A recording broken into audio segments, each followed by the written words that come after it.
Yung taong sobrang mapagbigay, mag-iingat ka dyan. Alam mo kung bakit?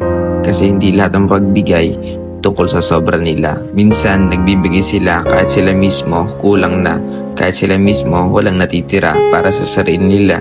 Oras nila, effort nila, pera, pagmamahal, lahat binubuhos nila. At habang ikaw sanay kang tumatanggap, sila unti-unting nauubos. Pero ito ang hindi naintindihan ng karamihan.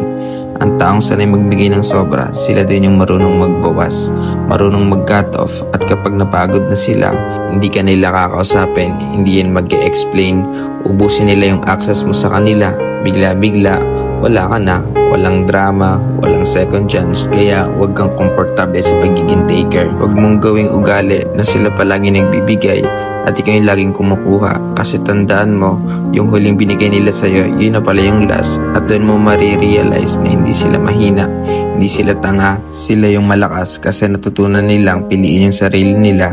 Kaya kung may taong mapagbigay sa buhay mo ngayon, alagaan mo, i-appreciate mo, respetuhin mo yung mga kabutihan nila, at higit sa lahat, matuto ka ring magbigay, matuto kang magbalik, kasi sa huli, hindi sa dami ng natatanggap mo ang sukatan ng relasyon, kundi yung halaga ng naibalik mo.